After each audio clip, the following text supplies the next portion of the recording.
नमस्कार विद्यार्थी मित्रांनो, एक्झाम गुरु या यूट्यूब चॅनलमध्ये आपलं मनापासून स्वागत. व्हिडिओ सुरू करण्याच्या अगोदर विद्यार्थी मित्रांनो, सर्व विद्यार्थी मित्रांना नवीन वर्षाच्या हार्दिक शुभेच्छा. तर बघा विद्यार्थी मित्रांनो, नवीन वर्षालाच महावितरणकडून एक सर्वात मोठी भरती आलेली आहे. तर एकूण 5347 जागावरती विद्युत सहाय्यक या पदासाठी भरती प्रक्रिया महावितरणकडून आलेली आहे. तर या व्हिडिओच्या माध्यमातून आपण त्याची संपूर्ण जाहिरात जी आहे ती बघणार आहोत व या पोस्टसाठी क्वालिफिकेशन काय असेल, इतर सर्व गोष्टीची माहिती आपण आजच्या व्हिडिओच्या माध्यमातून बघणार आहोत. त्या अगोदर जे विद्यार्थी नवीन असतील त्या सर्व त्यांनी आपल्या चॅनलला सबस्क्राईब करायचं आहे. त्यासोबत तुम्ही ही माहिती इतर विद्यार्थ्यांसोबत जास्त शेअर करायचे व व्हिडिओला लाईक करायचं आहे. तर बघा विद्यार्थी मित्रांनो, महावितरण महाराष्ट्र राज्य विद्युत वितरण कंपनी मर्यादित. तर महाराष्ट्र राज्य विद्युत कंपनी मर्यादित कक्षांतर्गत येणाऱ्या विद्युत सहाय्यक पदाची वेतन गट क्रमांक 4 मधील सरळ सेवा भरतीद्वारे 3 वर्षाच्या कंत्राटी कालावधीसाठी, म्हणजे तुमचं कंत्राटी कालावधी आहे, म्हणजे तुमचं कॉन्ट्रॅक्ट बेसिसवर आहे 3 वर्षासाठी व 3 वर्षाच्या कालावधीनंतर तुम्हाला तंत्रज्ञ या पदावर तुम्हाला तिथे कायमस्वरूपी करण्यात येणार आहे. अशा पद्धतीची ही तुमची भरती प्रक्रिया आहे विद्यार्थी मित्रांनो. आता याच्यामध्ये तुम्हाला महत्त्वाची गोष्ट म्हणजे एकूण जागा किती आहेत. तर बघा, एकूण जागा आहेत 5347 एवढ्या जागा आहेत. इतर तुमच्या कास्टनुसार पूर्ण टेबल दिलेला आहे, तो तुम्ही व्यवस्थित बघायचा आहे. आता याच्यामध्ये तुम्हाला शैक्षणिक अर्हता, सर्वात महत्त्वाची गोष्ट म्हणजे तुम्हाला क्वालिफिकेशन काय पाहिजे.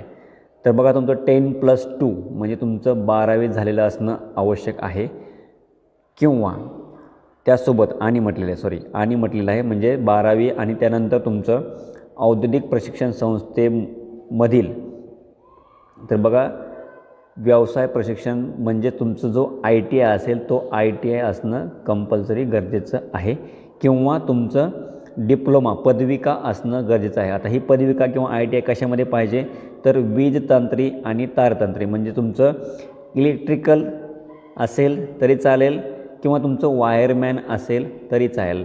म्हणजे ज्या विद्यार्थ्याचं ITI झालेलं असेल अशा विद्यार्थ्यांना ITIमध्ये वायरमॅन असेल किंवा इलेक्ट्रिकल असेल किंवा तुमचा डिप्लोमा असेल या दोन्ही फील्डमधला, तर तुम्हाला या पोस्टसाठी अप्लाय करता येणार आहे. लक्षात ठेवायचे, तुम्हाला क्वालिफिकेशन जे आहे ते तुमचं इलेक्ट्रिक सेक्टरमधनं असणं आवश्यक आहे. वीज तांत्रिक किंवा तारतंत्री या विषयामधील तुमचा ITI किंवा तुमचा डिप्लोमा झालेला असणं आवश्यक आहे. नंतर तुमची वयोमर्यादा बघा, तर तुमचं कमीत कमी 18 वर्ष आणि जास्तीत जास्त 27 वर्ष वय असणं गरजेचं आहे. जर तुम्ही ओपन कॅटेगरीमध्ये असाल तर तुमच्या इतर कॅटेगरीनुसार तुम्हाला एज रिलॅक्सेशन लागू असणार आहे. आता तुम्ही म्हणाल की ही जर कॉन्ट्रॅक्ट भरती असेल तर मग आम्ही का भरायचं. तर त्यासाठी महत्त्वाची गोष्ट म्हणजे बघा, कॉन्ट्रॅक्ट भरती आहे परंतु तुम्हाला 3 वर्ष कॉन्ट्रॅक्टवरती काम करायचं आहे. पहिल्या वर्षी तुम्हाला 15,000 रुपये पेमेंट मिळेल, दुसऱ्या वर्षी तुम्हाला 16,000 रुपये मिळेल, तिसऱ्या वर्षी तुम्हाला 17,000 रुपये पेमेंट मिळेल. तर 3 वर्ष तुम्ही कंप्लीट केल्यानंतर तुम्हाला तंत्रज्ञ या पदावरती ग्रुप Cच्या पोस्टवरती तुम्हाला 25,880 इथपासून तुम्हाला तुमची वेतन श्रेणी देण्यात येणार आहे. ते तुमचं 50,835 याच्या दरम्यान तुमचं पेमेंट राहणार आहे. म्हणजे तुम्ही जर 3 वर्ष कंटिन्यू काम केलं तर 3 वर्षाच्या कामाच्या नंतर तुम्हाला कायमस्वरूपी करण्यात येणार आहे. त्यामुळे ही एक अतिशय संधी महत्त्वाची आहे. तर तुम्ही लवकरात लवकर फॉर्म भरून फक्त आणि फक्त एकच परीक्षा आहे, एक परीक्षा द्यायची आणि डायरेक्ट तुम्हाला जॉईनिंग मिळणार आहे. आता फॉर्म भरण्याची तारीख अजून त्यांनी दिलेली नाही विद्यार्थी मित्रांनो. तर बघा, जानेवारीमध्ये तुमचे फॉर्म भरायला सुरुवात होणार आहे आणि तुमची ऑनलाईन एक्झाम जी आहे ते फेब्रुवारी आणि मार्चमध्ये होणार आहे. एक्झॅक्ट डेट आहे ते अजून आलेली नाही. जशी डेट येईल आपण आपल्या चॅनलच्या माध्यमातून तुम्हाला लवकरच कळवूयात.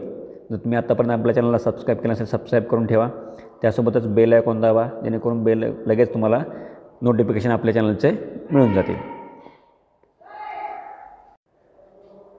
तुमची परीक्षा कशी असेल बघा, तुमची परीक्षा जी असेल तुमची एकूण 130 प्रश्न, 150 गुण आणि 2 तासाचा वेळ असणार आहे. बघा, आता जो तुमचा टेक्निकल विषय असेल त्या टेक्निकल विषयात तुम्हाला 50 प्रश्न असतील, त्याचे 110 गुण आहेत. नंतर तुमचं जनरल ॲप्टिट्यूड 40 प्रश्न 20 गुण. नंतर तुमचं तर्कशक्ती, त्याच्यामध्ये क्वांटिटी ॲप्टिट्यूड असेल, मराठी लँग्वेज असेल तर तुमचे क्वांटिटी ॲप्टिट्यूड 20 प्रश्न असणार आहे तुम्हाला आणि 20 प्रश्नाला 10 गुण. नंतर मराठी भाषा 20 प्रश्न 10 गुण, असे तुमचे एकूण 130 प्रश्न 150 गुण तुम्हाला तिथे असणार आहे. 2 तासाचा कालावधी असणार आहे. आणि सर्वात महत्त्वाची गोष्ट म्हणजे या परीक्षेसाठी तुम्हाला 1/4 निगेटिव्ह मार्किंग असणार आहे. म्हणजे चुकीच्या प्रश्नाला तुमचे 0.25 मार्क तिथे कट होणार आहे. त्यामुळे पेपर सोडवताना व्यवस्थित काळजीपूर्वक सोडवायचं आहे. एकच परीक्षा असणार आहे. या परीक्षेत तुमचं कट ऑफ लागून तुम्हाला तिथे जॉईनिंग मिळणार आहे. तर आता अर्ज कुठे करायचा आहे, तर अर्ज www.mahadiscom.in या वेबसाईटवर तुम्हाला अर्ज करायचा आहे. वेबसाईटची लिंक तुम्हाला आपल्या व्हिडिओच्या डिस्क्रिप्शन बॉक्समध्ये मिळून जाईल किंवा आपल्या टेलिग्राम चॅनलवर मिळून जाईल. टेलिग्राम चॅनलची लिंक तुम्हाला व्हिडिओच्या डिस्क्रिप्शन बॉक्समध्ये आहे. लगेचच टेलिग्राम चॅनल जॉईन करायचं आहे व तुम्हाला सर्व गोष्टीची माहिती ते मिळून जाणार आहे. याची PDF पण तुम्हाला आपल्या टेलिग्राम चॅनलवरती मिळून जाईल. आता यासाठी परीक्षा शुल्क किती आहे, तर ओपन कॅटेगरीमध्ये जर तुम्ही असाल तर 250 रुपये प्लस GST एवढी फी तुम्हाला आहे. जर तुम्ही कास्टमध्ये असाल तर तुम्हाला 125 रुपये प्लस GST एवढी तुम्हाला तिथे फी भरायची आहे. तुम्ही ऑनलाईन किंवा बँकिंगद्वारे तुम्ही तुमची फी तिथे भरू शकणार आहात. तर बघा विद्यार्थी मित्रांनो, अशा प्रकारे ही तुमची भरती प्रक्रिया आलेली आहे. 3 वर्षाचा कॉन्ट्रॅक्ट आहे विद्यार्थी मित्रांनो, परंतु 3 वर्षानंतर तुम्ही तिथे कायमस्वरूपी होणार आहात. पण ज्यांचं ITI झालेलं असेल किंवा डिप्लोमा झाला असेल किंवा याच्या रिलेटेड कोणताही तुमचा टेक्निकल जो तुमचा इलेक्ट्रिकल आणि तुमचा वायरमॅन याच्यामधला कोर्स झाला असेल तर तुम्ही तिथे फॉर्म भरू शकणार आहात. तर लवकरात लवकर तुम्ही पूर्ण नोटिफिकेशन डिटेलमध्ये वाचायचं आहे व तुम्ही फॉर्म भरून घ्यायचं आहे, एक्झाम द्यायचे आणि त्याच्या तयारीला लागायचं आहे. चला तर मग विद्यार्थी मित्रांनो, आजच्या व्हिडिओच्या माध्यमातून तुम्हाला एवढीच माहिती द्यायची होती. विद्यार्थी मित्रांनो, या नवीन वर्षामध्ये तुम्हाला वेगवेगळ्या प्रकारच्या वॅकन्सीज बघायला मिळणार आहेत. त्यामुळे आत्तापासूनच तयारीला लागायचे. वेगवेगळे एक्झाम्स तुम्हाला येणार आहेत. एक्झाम वेगवेगळ्या क्षेत्रामध्ये तुम्हाला वेगवेगळ्या पोस्ट अवेलेबल आहेत, त्याची जाहिरात येणार आहे. त्यामुळे आत्तापासून तयारीला लागायचं आहे व प्रत्येक गोष्टीचे अपडेट मिळवण्यासाठी तुम्हाला काय करायचं आहे, आजच आपल्या एक्झाम गुरु चॅनलला सबस्क्राईब करून ठेवायचं आहे. बेल आयकॉन दाबा, जेणेकरून नवीन नवीन अपडेट जे आहे तुम्हाला लगेचच मिळून जाईल. त्यासोबत आपल्या टेलिग्राम चॅनलला पण जॉईन करा, जेणेकरून प्रत्येक गोष्टीची अपडेट PDF फाईल तुम्हाला आपल्या टेलिग्राम चॅनलवरनं मिळून जाणार आहे. चला तर मग आजच्या व्हिडिओच्या माध्यमातून एवढीच माहिती होती. धन्यवाद.